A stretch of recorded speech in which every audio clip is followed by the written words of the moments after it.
Kita buka hati kita siapkan hati kita untuk nasihat Tuhan. Karena kita percaya kita akan mendapatkan kekuatan yang baru. Dan pertolongan Tuhan tepat pada waktunya. Dan kita sambut dengan satu pujian, pertolongan-Mu. Haleluya. Yesus Tuhan.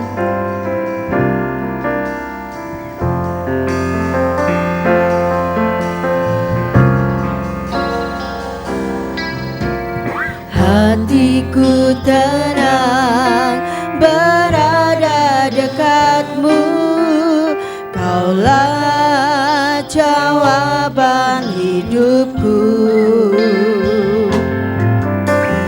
Hatiku tenang berada dekat-Mu, Kau yang pelihara hidupku.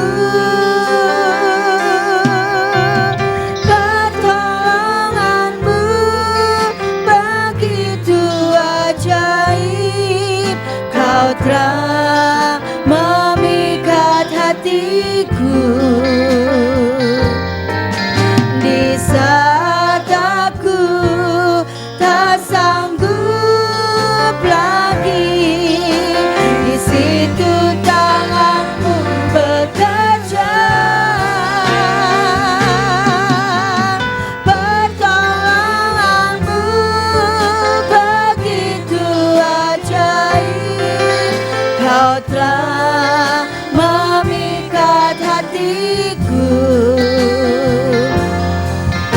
Kini mataku tertuju padamu, ku rasakan kasih-Mu Tuhan. Mari saya mengajak saudara bangkit berdiri. Hatiku tenang, hatiku tenang berada dekat-Mu, Kaulah jawaban hidupku. Amin. Hatiku tenang, hatiku tenang berada dekat-Mu, Kau yang pelihara hidupku. Pertolongan-Mu begitu ajaib, Kau telah memikat hatiku. Di saat aku tak sanggup lagi Tuhan, aku tak sanggup lagi, di situ Engkau bekerja untuk kami Tuhan. Haleluya. Pertolongan-Mu, glory, haleluya. Kau telah memikat hatiku. Kini mataku tertuju padamu, ku rasakan kasih-Mu Tuhan. Pertolongan-Mu begitu ajaib Tuhan. Oh haleluya. Yesus, kami muliakan Engkau Tuhan.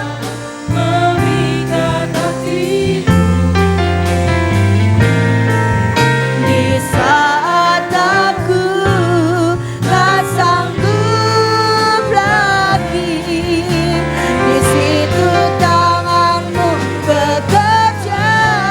Pertolongan-Mu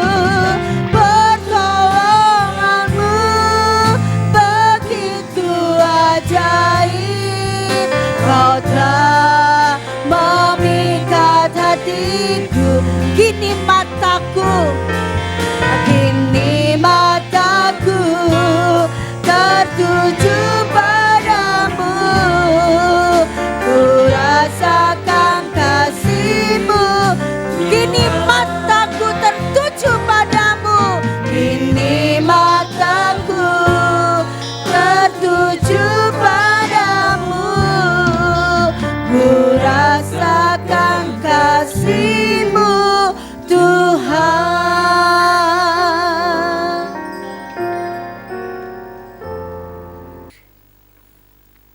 Bapa kami di dalam surga, malam ini kami sudah muji muliakan nama Tuhan. Biarlah setiap pujian kami boleh naik dan kudus dan menyenangkan hati Tuhan. Dan tiba saatnya Tuhan, kami akan mendengar sabda Tuhan. Kau urapi hamba-Mu yang akan menjadi saluran berkat firman-Mu Tuhan, beracara Tuhan. Kami siap untuk mendengar sabda Tuhan di dalam nama Tuhan Yesus. Kami mengucap syukur dan berdoa. Haleluya. Amin. Silakan duduk kembali, saudara. Makasih doanya Pak Iskandar. Selamat melayani Pak Yohanes Widodo. Selamat petang saudara, shalom. Puji Tuhan. Hari ini kita sama-sama lagi menikmati kebahagiaan di dalam Tuhan. Amin. Kebahagiaan yang langgeng, yang abadi, yang terus-menerus itu dalam Tuhan. Bukan dalam harta, bukan dalam sukses, dalam tanda kutip. Dunia ini bukan karena duit. Karena duit bisa pasang surut, ada duit, barang bisa tidak ada. Sekarang ini di beberapa bagian ya belahan dunia yang lain sudah terjadi semacam ras. Orang pada borong barang macam-macam karena ketakutan. Ya, saudara-saudara yang dikasih Tuhan, kita doa supaya kita terus hidup dalam pemeliharaan Tuhan. Itu saja, puji Tuhan. Bahagia dalam Tuhan itu yang menjadi standar ya bagi anak-anak Tuhan, saya dan saudara semua. Kalau ada momen-momen tertentu yang menambah semarak dalam hidup, kita syukuri. Kalau ada momen di dalam kehidupan ini sepertinya mengejutkan, ya saudara yang dikasih Tuhan, biar itu menjadi satu pendorong untuk kita dengan syukur bersandar Tuhan terus. Karena itu yang bisa kita lakukan dan Tuhan memberi kesempatan seperti itu buat kita semua. Pelajaran kelas PA kita akan melihat bahwa sesungguhnya tidak ada suatu apapun yang sebetulnya terjadi itu secara tiba-tiba dalam kehidupan anak Tuhan. Tidak ada. Kenapa? Pola kerja Tuhan itu tidak main iseng atau mungkin juga sekedar coba-coba. Barangkali ya ini ada program mendadak, begitu enggak. Semua terprogram, terkonsep. Ya, saudara-saudara yang dikasih Tuhan, dari kekal sampai kekal itu ada di dalam perencanaan Tuhan. Maka bagi anak Tuhan, apakah benar ada tiba-tiba terjadi? Ya, enggak ada. Semua itu akan menjadi bukan yang tiba-tiba karena Tuhan hakikatnya sudah memberitahu kepada kita, anak-anaknya. Kita akan belajar pokok ini, karena penting sekali kita buka Alkitab kita perjanjian baru kita, 1 Tesalonika pasal 5 ayat 1 sampai 3. Pasal 5 ayat 1 sampai 3. 1 Tesalonika 5 ayat 1 sampai 3. Tetapi tentang zaman dan masa, saudara-saudara, tidak perlu dituliskan kepadamu, karena kamu sendiri tahu benar-benar bahwa hari Tuhan datang seperti pencuri pada malam.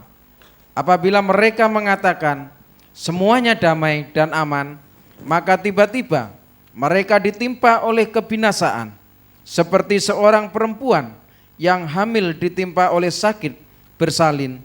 Mereka pasti tidak akan luput. Ya. Saudara-saudara yang dikasihi Tuhan, kita lihat di sini tentang apa? Hari Tuhan. Ya, saudaraku yang dikasihi Tuhan. Hari Tuhan, kalau dikatakan di sini, saya coba rilis lagi, tetapi tentang zaman dan masa, saudara-saudara tidak perlu dituliskan kepadamu. Ini betul. Ini suratnya Paulus kepada muridnya yang ada di Tesalonika. Kenapa saya katakan betul? Yesus sendiri mengatakan hal kedatangan anak manusia. Malaikat-malaikat tidak tahu, anak pun tidak tahu. hanya Bapa. Nah di sini perlu kita clearkan dulu. Antara Bapa dan Yesus kan satu. Iya. Ya, Allah kita tidak tiga. Saudara-saudara dikasih Tuhan. Lah roh Allah itu kan roh. Ya, yang kemudian kita kenal sebagai roh Allah, roh kudus. Siapa dia? Ya dia adalah Allah atau Tuhan yang Esa. Allah yang roh itu berfirman. Dan firman-Nya itulah yang terus ya berkomunikasi dengan manusia. Sejak perjanjian lama sampai kemudian perjanjian baru, Allah Tuhan yang Esa itu berkomunikasi dengan ciptaannya. Dengan firman. Nah dalam perjanjian baru firman itu menjelma menjadi Yesus manusia itu. Wujudnya manusia, tapi sesungguhnya bukan manusia. Dia adalah firman. Siapa firman? Yohanes 1 ayat 1 kan jelas. Firman itu bersama-sama Allah dan firman itu adalah Allah itu sendiri. Ya, jadi Allah yang Maha Esa, Tuhan yang Maha Esa. Ya, dia yang berfirman. Ya, dia yang menciptakan roh. Karena dia adalah roh, sumbernya roh, produsennya roh. Roh-roh malaikat, itu diciptakan oleh Allah yang Maha Esa ini. Malaikat itu roh, tidak punya otak, tapi punya akal budi, punya perasaan, punya pikiran. Kok enggak punya otak? Enggak punya, karena enggak punya fisik, enggak punya tubuh. Sampai kemudian ada yang ya membelot, dikutuk sama Allah. Sebagian malaikat-malaikat itu jadi setan iblis itu. Tetap tidak punya tubuh, berarti tidak punya otak, tapi punya akal budi. Ya, begitu belot, hukuman tidak ada pengampunan. Beda sama manusia. Diciptakan baik, kemudian belot melawan Allah, ngikuti setan. Dikutuk dosa, tapi disediakan pengampunan. Kok beda dengan malaikat yang jatuh jadi iblis? Beda, sebab malaikat dia roh, tidak punya tubuh. Manusia ini dua komponen, tubuh diambil dari tanah. Kemudian dihembuskan roh Allah. Ya, saudara yang dikasih Tuhan. Jadi makhluk roh manusia itu, tetapi yang masih dibungkus dengan fisik, dengan tubuh, dengan tanah. Dan tanah tubuh inilah yang memang ada kecenderungan lemah. Selalu jauh antara tanah, bumi dengan langit. Sehingga manusia itu kebawa. Di dalam kekeliruan dosanya itu cenderung mengikuti hal-hal yang secara daging, secara fisik ini. Maka waktu dosa, Tuhan menyediakan pengampunan. Pengampunan Yesus tersalib di atas Golgota 2000 tahun yang lalu, itu sudah terancang kurang lebih 4000 tahun sebelumnya. 4000, ya toh, Yesus disalib sampai sekarang 2000, kurang lebih 6000. Saudara yang dikasih Tuhan, langit bumi umurnya baru 6000, salah. 4000 tahun sebelum Yesus disalib, itu ukurannya waktu manusia jatuh dosa. Keluar dari kekekalan. Ya, Eden, Firdaus terhilang. Manusia sebagai manusia, lahiriah manusia yang penuh dengan batasan. Ya, menjadi manusia yang seperti ini. Bisa sakit, bisa mati. Mati itu apa? Tubuh rusak. Roh menghadap pengadilan. Sebetulnya begitu. Ya, saudara yang dikasih Tuhan. Anak Tuhan, Yesus sudah diadili menggantikan kita 2000 tahun yang lalu, maka kalau sewaktu-waktu tubuh kita rusak, mati, meninggalkan dunia, kita tidak perlu dihakimi lagi. Penghakiman itu kalau sudah inkrah tidak akan bisa diulang lagi untuk menghakimi orang yang sama dengan persoalan yang sama. Betul Pak Sarjana Hukum, Pak Lawyer, Pak Franitar? Betul ya Pak? Ya, ini dalam aspek hukumnya kan gitu kan? Kecuali kalau peninjauan kembali, ya itu urusannya lain. Iya, jadi orang nyolong, vonis 3 tahun, masuk penjara, ya inkrah. Ya tidak bisa digugat, dihakimi lagi untuk persoalan yang sama, ya tidak bisa. Kita sudah dihakimi, ya kapan? 2000 tahun yang lalu. Kok bisa? Yesus mengambil alih hukuman kita. Dia yang dihakimi. Maka dia harus mengalami alam maut. Kita mati, tubuh rusak, roh kita pergi ke sana. Asal hidupnya hidup dalam Tuhan, matinya mati dalam Tuhan. Yang percaya katakan amin. Kita tidak dihakimi lagi. Gitu loh, ini Kristen tuh gitu. Boleh saudara mengajukan pertanyaan-pertanyaan, PWA atau tertulis, dibahas di ibadah PA selanjutnya. Bagus, saya senang. Itu menstimulus saya belajar lagi. Ya, jadi ini tadi rada melebar dikit supaya saudara tahu ya bahwa itu urusannya manusia, itu aspeknya seperti itu. Saudaraku yang dikasih Tuhan, Yesus sudah menebus kita. Maka kita tidak disebut anak dunia atau anak setan, tidak. Kita yang sudah ditebus disebut siapa? Tolong.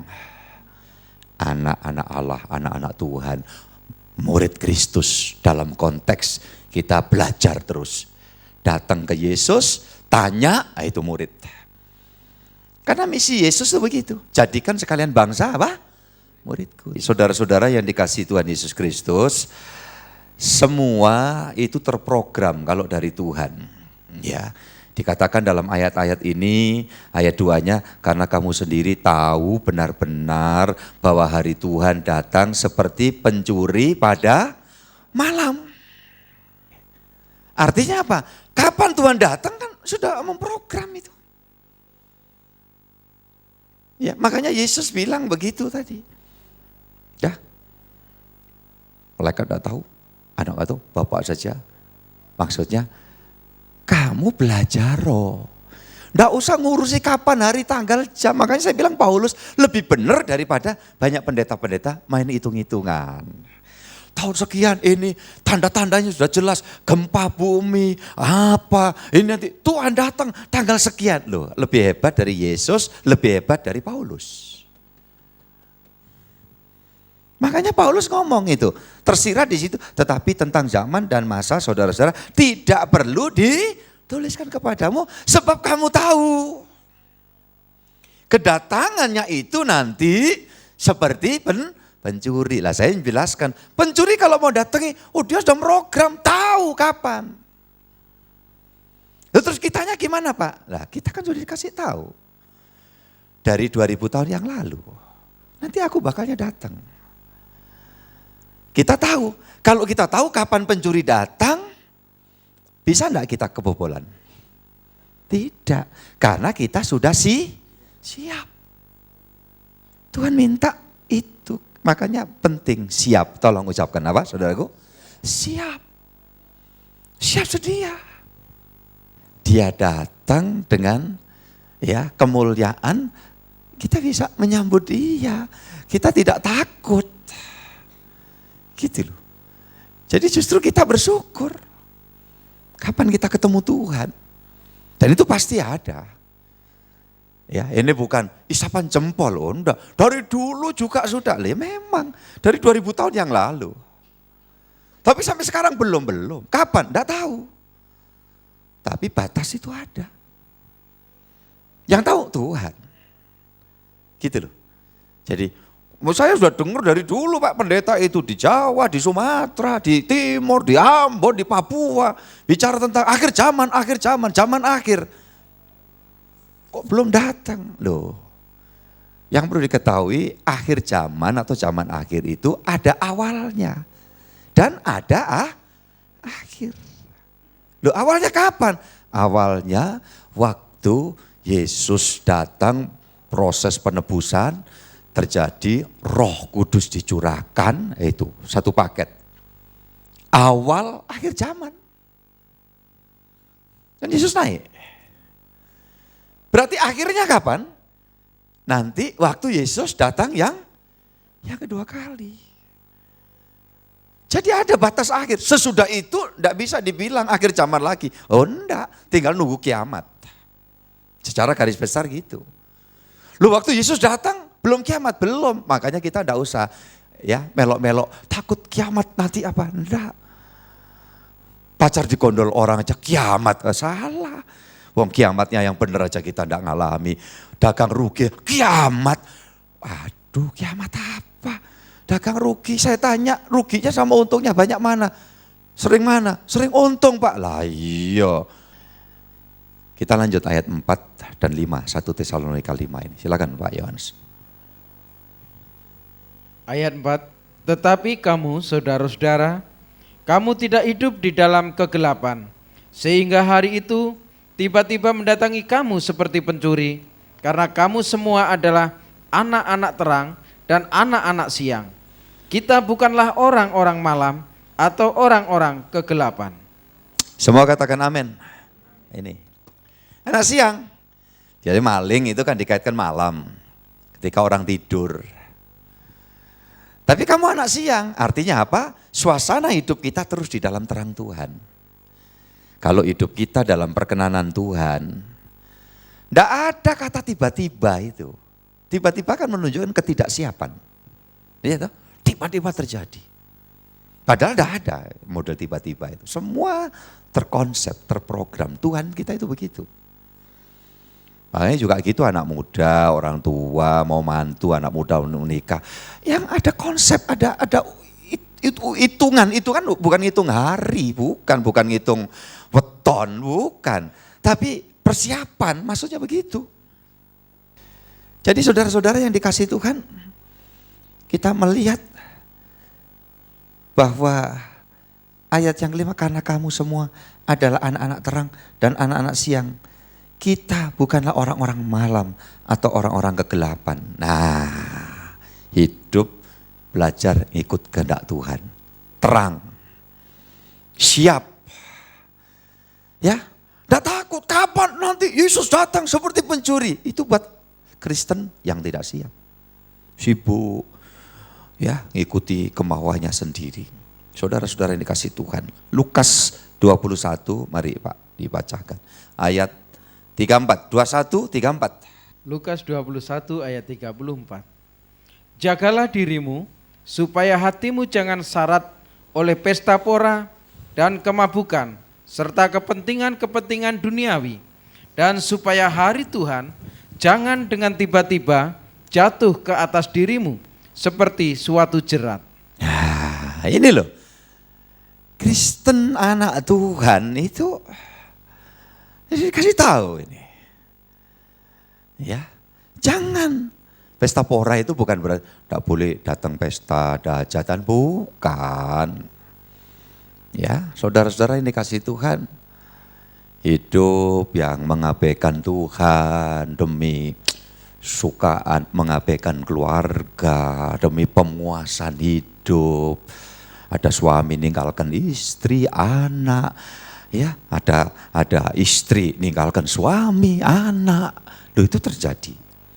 Saudara yang dikasih Tuhan, itu yang dimaksud. Apa yang terjadi kalau dalam pesta pora? Contoh Alkitab kasih tahu. Ayub 1 ayat 19. Ayub 1 ayat 19. Maka tiba-tiba angin ribut bertiup dari seberang padang gurun. Rumah itu dilandanya pada 4 penjurunya dan roboh menimpa orang-orang muda itu, sehingga mereka mati. Ya. Hanya aku sendiri yang luput, sehingga dapat memberitahukan hal itu kepada Tuhan. Nah, suatu hari dari pesta besar, anak-anak Ayub mungkin 10-10-nya itu, semua ada di situ. Tiba-tiba terjadi bencana, semua mati, tinggal satu karyawannya datang dia ke Ayub, ngasih tahu. Ini tadi isinya ayat itu begitu. Cuma aku kalau semua orang mati, termasuk anaknya Tuhan Ayub, semuanya mati. Itu gambaran. Orang yang mengalami ketiba-tibaan itu adalah orang yang tidak pernah bersiap diri. Kenapa tidak bersiap diri? Digambarkan di sini. Anaknya Ayub tahu enggak apa yang selalu dikerjakan setiap saat itu? Pesta pora. Ya. Saudara ini kasih Tuhan. Memang Ayub itu beribadah, tapi kurang komunikatif. Tiap kali mungkin setelah malam pesta, paginya Ayub sujud, bawa persembahan, korban. Ya. Doakan anak-anaknya yang habis pesta-pesta, tapi itu terus berulang. Berarti tidak ada klarifikasi, tidak ada pemberesan, tidak ada penyelesaian. Terus, tiba-tiba, ini gambarannya. Orang yang tidak pernah belajar, aku mau hidup memuliakan Tuhan, aku mau hidup berkenan. Sebab aku ingat ya bahwa hidup itu adalah anugerah. Tidak mesti dipakai sendiri.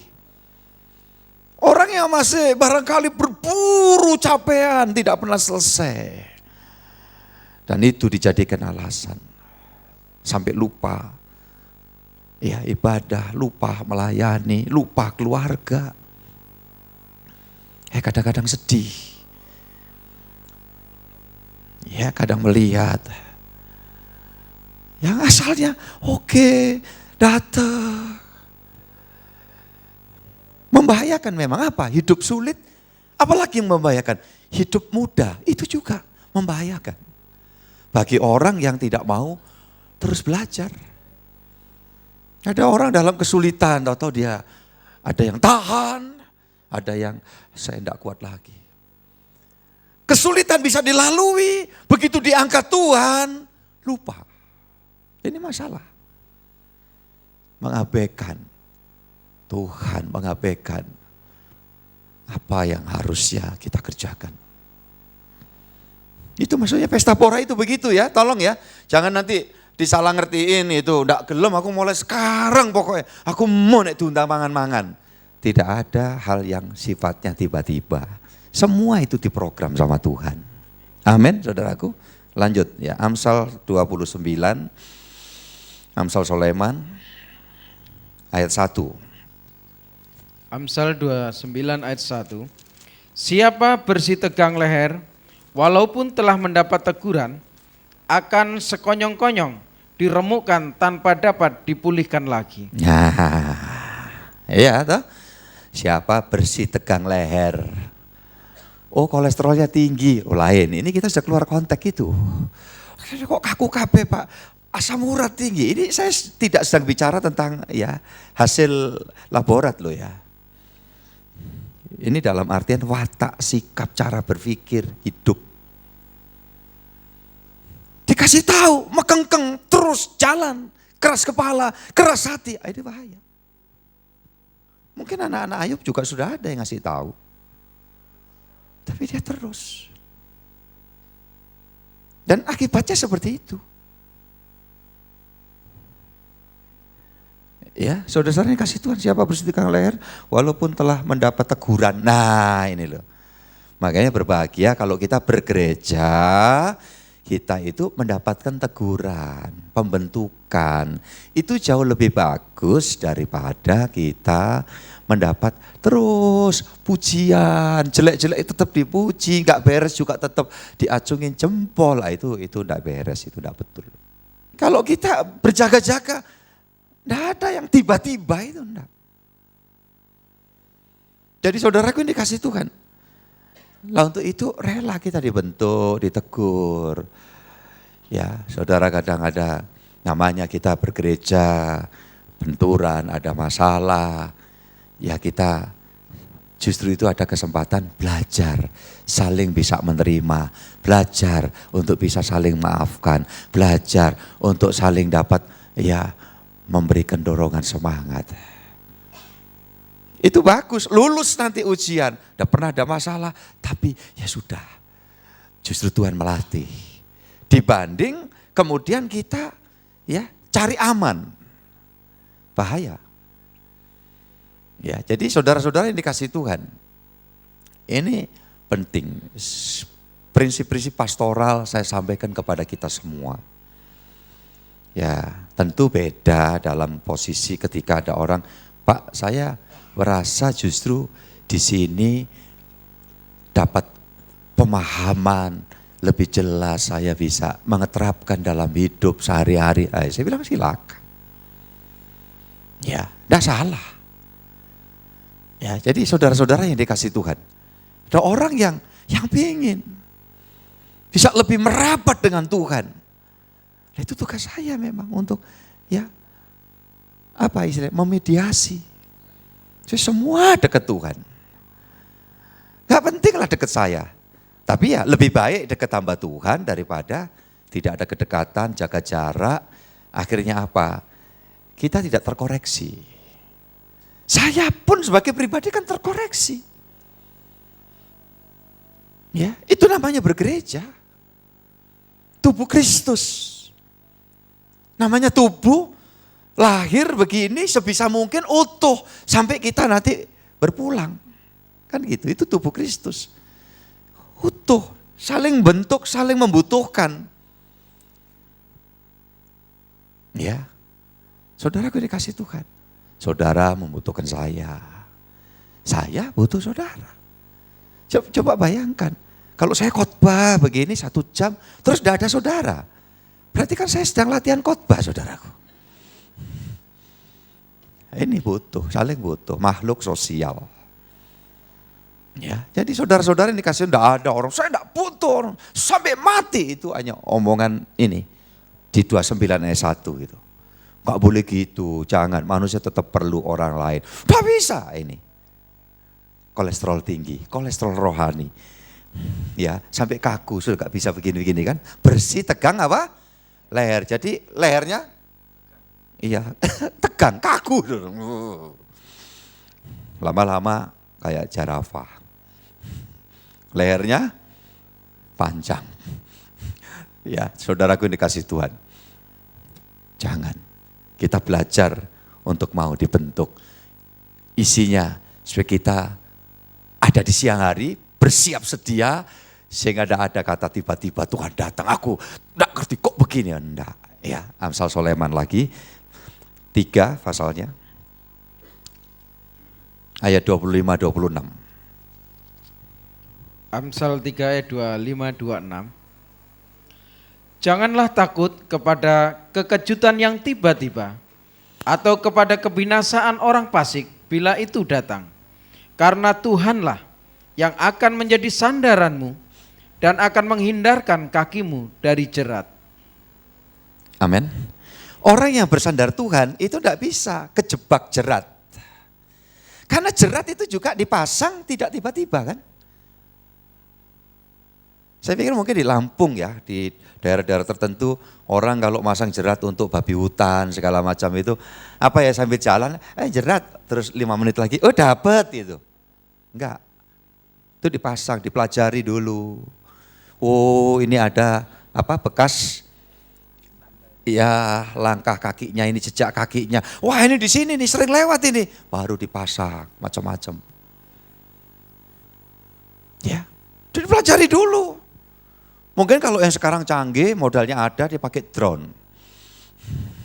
Di mana kira-kira gitu ya, yang banyak celengnya itu. Kelarangan ya drone ya saudara.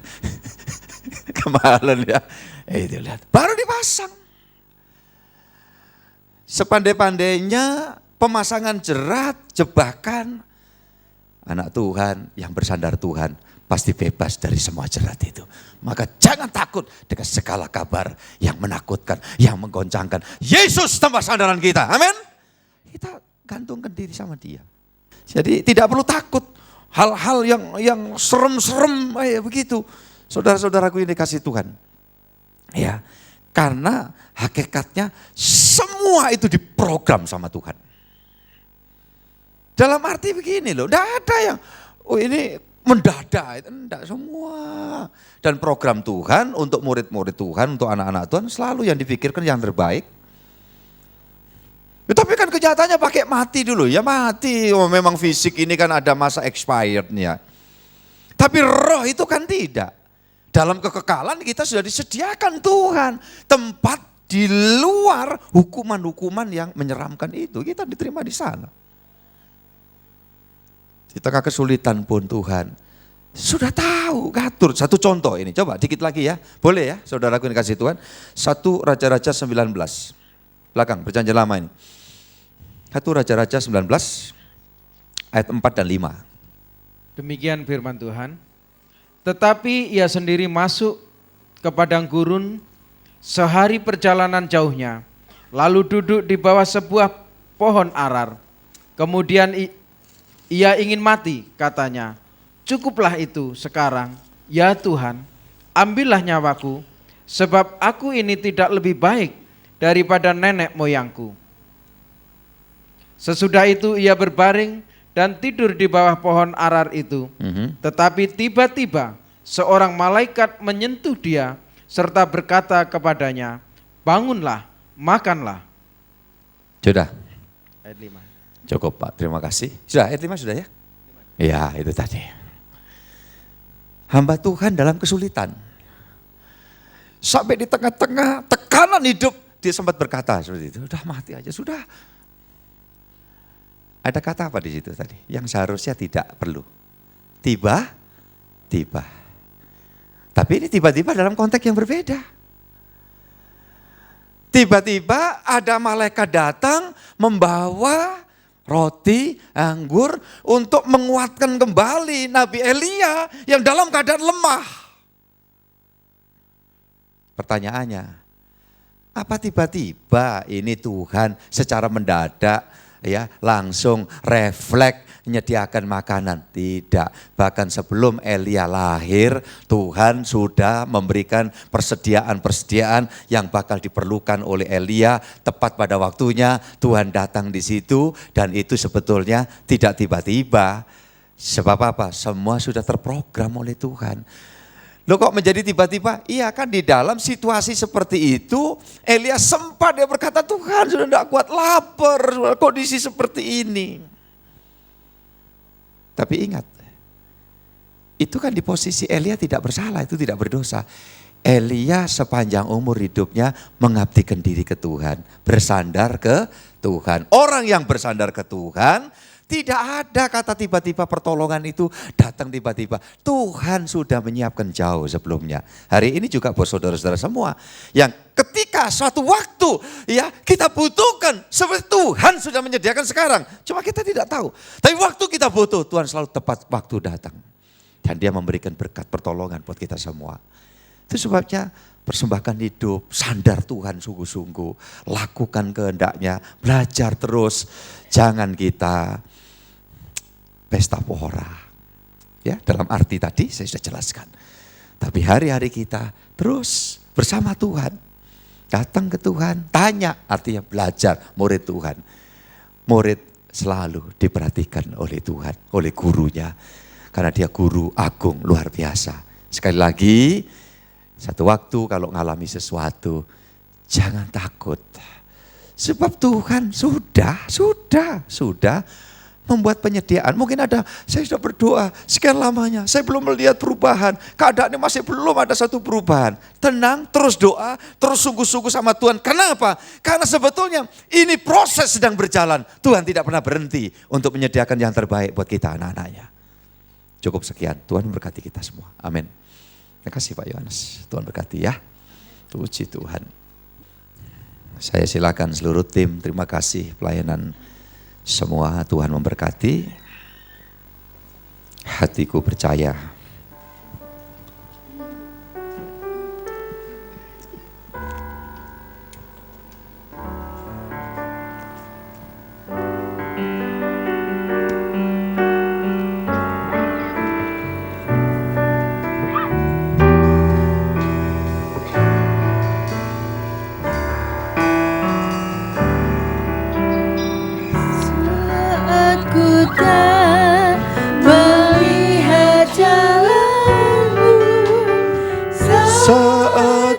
tak mengerti rencanamu, namun tetap ku pegang janjimu, pengharapanku hanya padamu.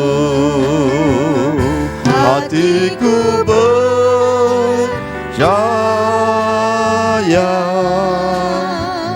hatiku percaya,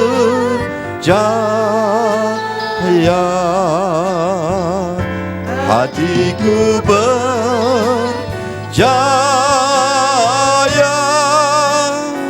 selalu ku percaya. Mari kita berdiri dulu sama-sama. Sekali lagi. saat ku tak melihat Jalanmu, saat ku tak mengerti rencanamu, namun tetap ku pegang janjimu, pengharapanku hanya padamu. Hatiku percaya. Kalau tidak keberatan, angkat tanganmu ke hadapan Dia. Haleluya. Percaya. Hatiku percaya, selalu ku percaya. Sekali lagi, hatiku percaya. Hatiku percaya,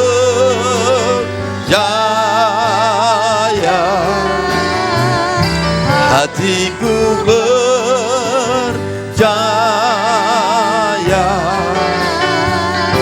hatiku percaya,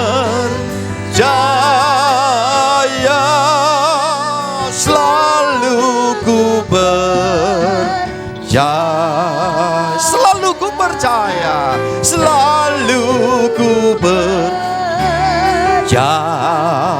Sekali lagi katakan bersama, selalu ku percaya. Percaya. Haleluya, haleluya. Semua yang di sini percaya janji firman-Mu itu ya dan amin. Hari ini dicelikkan lagi kami sebagai murid Kristus, bahwa kami tahu, haleluya, Engkau Allah yang memprogram segalanya. Allah yang tidak pernah bertindak sesuatu yang sifatnya refleks begitu saja. Semua ada dalam perhatian Tuhan, semua ada dalam rancangan Tuhan. Itu sebabnya bahkan untuk orang yang merasa seolah doanya belum segera terkabul pun, hari ini dijawab Tuhan. Sesungguhnya kami harus terus berdoa, kami harus tetap berharap, kami terus harus mengharapkan semua dari Tuhan, bersandar Tuhan, karena sedang ada proses. Tuhan sedang melangkah menyediakan segala waktu tepat sesuai dengan rancangan Tuhan. Terima kasih Tuhan, pertolongan Tuhan tidak pernah terlambat. Kami mengucap syukur buat segala kebaikan dan kemurahan yang Tuhan anugerahkan buat semua anak-anak Tuhan hari ini. Kapan Engkau datang Tuhan? Yang penting kami semua dituntun Roh Kudus untuk siap sedia. Hidup kami mau bersandar Tuhan, siapapun kami, tidak ada alasan untuk bersandar kepada yang lain. Karena yang lain di dunia ini labil, tidak pernah kekal kuat tahan. Tapi Tuhan tahan luar biasa, sempurna, senantiasa campur tangan buat kami semua. Terima kasih, pasti semua orang di sini selalu siap ditolong oleh Tuhan, diberkati Tuhan, tepat pada waktu Tuhan. Dalam nama Yesus kami bersyukur bersama. Haleluya. Amin. Silakan duduk. Terima kasih Bapak Gembala buat firman Tuhan yang sudah disampaikan. Tuhan Yesus memberkati. Kita akan pujikan dengan sayap merpati.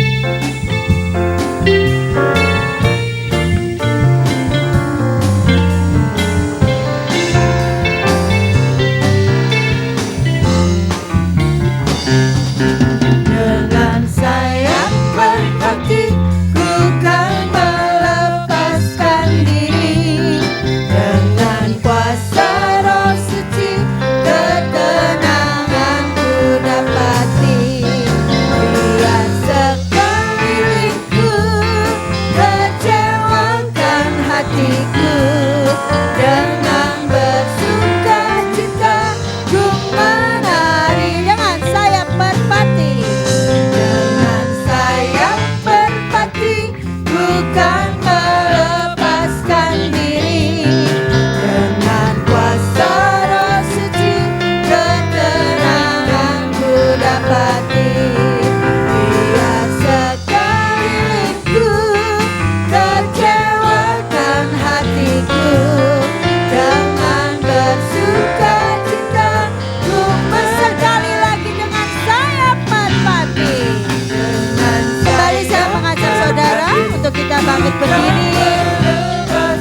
akhir ibadah kami malam hari ini, kami mengucap syukur kepadamu Tuhan.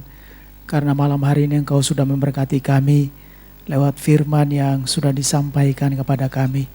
Kami percaya tiap-tiap pribadi yang hadir diberkati lewat firman Tuhan malam hari ini. Untuk itu saat ini kami berdoa Tuhan memberkati Bapak Gembala yang sudah menyampaikan firman-Mu kepada kami. Tuhan memberkati hamba-Mu, Engkau berikan kesehatan, Engkau terus memberikan pewahyuan, pengurapan dari sorga. Sehingga lewat pelayanan hamba-Mu kami semua jemaat-Mu di tempat ini semakin bertumbuh iman kami, semakin kuat dalam segala keadaan. Dan kami semua bersama-sama siap untuk menanti kedatangan-Mu yang kedua kali. Engkau juga memberkati Ibu Gembala, seluruh keluarga, urapi dalam pelayanan.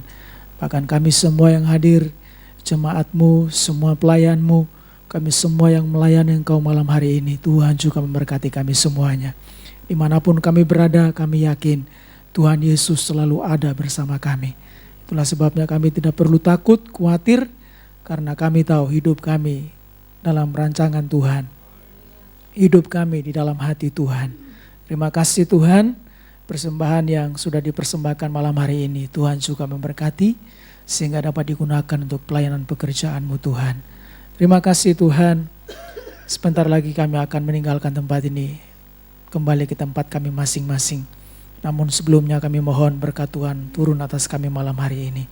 Bapak Ibu Saudara-saudara yang dikasihi Tuhan, marilah kita bersama-sama menerima berkat anugerah dari Allah Bapa di sorga, cinta kasih dari Tuhan Yesus Kristus, serta persekutuan Roh Kudus saat ini turun atas kita sampai Maranatha Tuhan Yesus datang, membawa kita semua masuk di dalam kerajaan sorga. Di dalam nama Tuhan Yesus Kristus kami berdoa dan akhiri ibadah kami malam hari ini. Bapa, terima kasih. Bapa, terima kasih.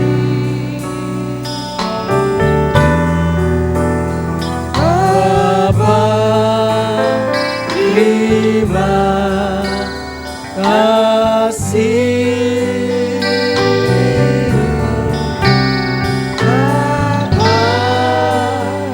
Di dalam surga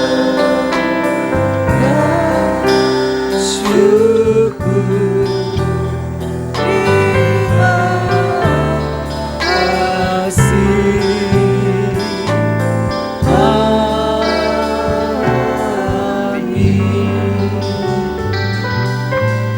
Amin. Selamat malam, Tuhan memberkati kita semuanya.